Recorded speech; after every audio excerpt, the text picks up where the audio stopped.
Le School Life, un genre qui a su faire émerger moultes et moultes chefs-d'œuvre de l'animation japonaise, et même si on pourrait en croire que le thème a été surexploité, il nous prouve pourtant chaque année qu'il a encore de nombreux aspects à nous montrer, et chaque année de nouveaux School Life arrivent à réinventer ses propres codes, ou à les subjuguer couplés à une bonne romance. Si vous pensiez que le School Life / romance de l'année était Kaguya-sama aussi innovant que drôle, ou les classiques We Never Learn et Gotobu no Ayome, il faudrait voir et ne pas oublier l'animé de cette saison que je vais vous présenter aujourd'hui, Beastars.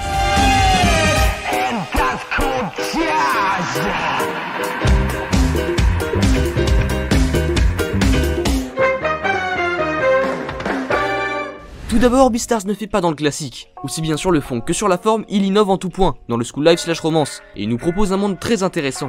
Legoshi, le personnage principal, est un loup. Y a pas de vanne. Il vit dans un monde d'animaux humanoïdes où herbivores et carnivores cohabitent en harmonie, et tout ça dans le cadre d'un School Life donc. Enfin, en harmonie ou presque. En effet, de par son monde plus que farfelu au premier abord, l'anime va pouvoir traiter des thèmes très profonds propres à ce monde, qui ne feront pas toujours écho aux nôtres, mais qui n'en restent pas moins très intéressants dans la société dans laquelle vivent nos protagonistes. Comme le fait que des tensions existent entre carnivores et herbivores, car les carnivores qui, dans ce monde, ne mangent que des plats que l'on pourrait appeler vegan dans notre monde, s'en retrouvent frustrés, au point que certains en viennent à acheter de la viande illégalement dans des marchés noirs, ou bien tout simplement péter un câble et manger directement un de ses petits camarades de classe. Et c'est justement dans ce contexte que démarre l'animé. On nous pose directement les bases avec un herbivore mort mangé par un carnivore qui est recherché, car dans ce monde, manger de la viande est le pire des crimes. Et comme personne ne sait qui est l'auteur du crime, tous les carnivores sont donc suspectés. Les herbivores commençant à penser que de toute manière tous les carnivores sont des animaux qui ne pensent qu'à les manger, donc comme je le disais plus tôt, même si les thèmes que traite cet animé sous un aspect de School Life romance ne font pas tous écho directement à notre société, ils peuvent tous être interprétés de différentes manières. En l'occurrence, on pourrait assimiler cet aspect aux amalgames faits par des personnes racistes, ou même certaines féministes qui pensent à tort que tous les hommes sont des animaux avec le fameux hashtag #menartrash. Comme ça, on pourrait juste voir l'animé comme un School Life, tout ce qu'il y a de plus classique.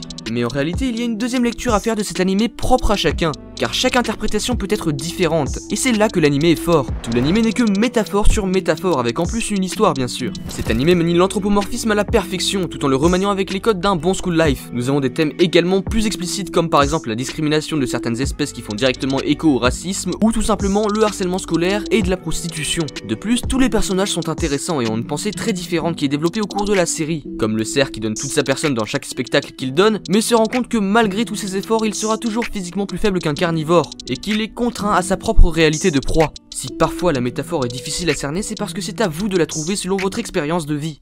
Et donc cet animé a une lecture différente selon la vision de tout un chacun. Mais n'oublions pas non plus qu'en plus d'être un School Life, cet animé est avant tout un magnifique animé de romance. Qui plus est, une romance entre un lapin et un loup, ce qui soulève beaucoup de questions des deux côtés. Le loup qui se demande s'il aime vraiment la lapine car il a en même temps une envie cruelle de la manger, et la lapine qui se rend compte que son corps lui envoie des signes pour lui dire de fuir le loup.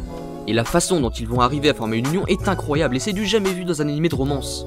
Cet animé me fait d'ailleurs beaucoup penser à un chef-d'œuvre de l'animation japonaise que j'ai eu la chance de voir dans mon enfance, qui est sorti en 2007, qui s'appelle Stormy Night, et qui nous raconte une histoire d'amitié entre un loup et une brebis, qui a une fin horrible et dont je me rappelle encore tellement elle est tragique. Si jamais Beastars vous a plu, je vous conseille vraiment d'aller voir ce film qui n'a pas du tout vieilli, car en termes d'animation il était déjà au top en 2007, et son nom japonais étant Arashi no Yoruni, ou encore La Vallée de l'Émeraude en français. Ouais, pas ouf. Bref, parenthèse fermée, enfin comment vous parler de Beastars sans vous parler de son opening?